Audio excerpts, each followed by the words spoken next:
I just beat Everhood 2 and I think my brain is still recovering from 8 hours of flashing neon lights and whatever story that was. But it's been a week, so I need to talk about it now. Everhood 2 takes the combat from the first game, pumps it full of steroids, gives it meth, then I guess teaches it how to dance.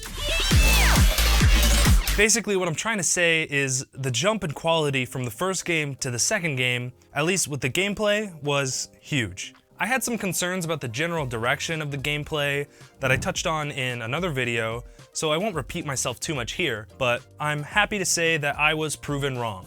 Outside of some repetitiveness with fighting the same enemies over and over, the game plays a lot better here. So in the first game, you could absorb 2 attacks of the same color and then shoot it back at the enemies. In this game, you can absorb as many attacks as you want and build it up. Depending on how many you absorb, you can do more damage. So instead of just grabbing 2 attacks and firing them like I would in the first game immediately with no thought, I would often be planning what color to grab during this stretch of the song and when to fire it. It felt less mindless, and that added an extra element of the gameplay to me that I just really appreciated. And being able to take them out in like one blow was pretty fun. So good job, Everhood 2. You did good. Gameplay good. But story bad. My disappointment is immeasurable, and my day is ruined. What did I just experience? If you understand what happened in that story at all, please explain it to me, because I'm not getting it. I'm really not getting it. There was a huge step down in quality in the storytelling. What made the first game's story work so well was all the charming characters and the weird world of Everhood, but also the way that they're all connected and the history behind them. This game feels like it has the weird world and the weird wacky characters, but the history and the lore that connects everything together just isn't really here, or at least they don't really touch on it much. So it ends up feeling just like a bunch of random events that you go through and experience that don't really connect at all.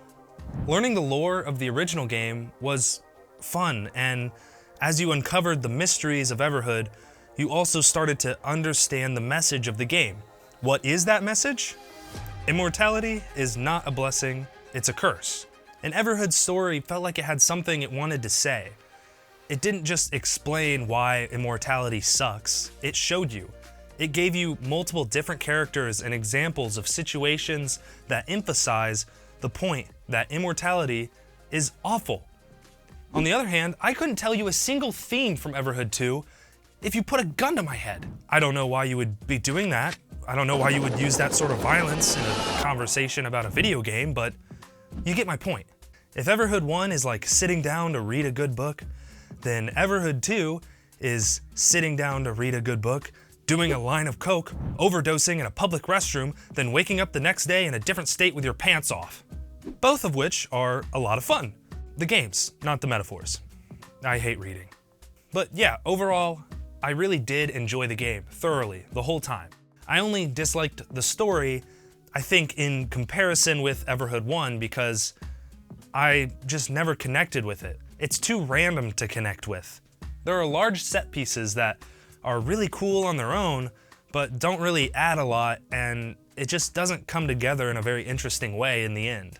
The overarching story is the issue, not the individual moments. Each individual scene was really cool, and often the game had higher highs than the first game. Like Lucy, when she showed up, I was like, oh man, I need to go fight her right now. And it was one of the coolest parts of the game.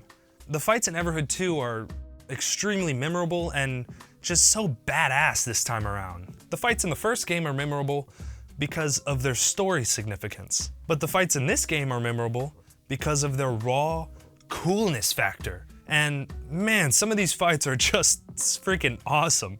I also noticed this game was more metal than the first game. There's a lot of metal bangers in this game. Everhood 2 is also trying to do this like weekly levels thing and have custom community level making, which I actually really like. I'm excited to see what people do. I think that has to do with why the game feels so random and all over the place with its story. they might have been trying to show off the variety of things that people could do to encourage people to start playing community levels and creating them. All in all, I still think Everhood 2 was worth playing. It has some really good moments, but overall I wouldn't really recommend it to anyone who wasn't a fan of the first game. But you know, I like when game developers experiment and they don't just cash in on the same thing over and over, every year, forever. If I wanted a replica of Everhood 1, I would play Everhood 1 again.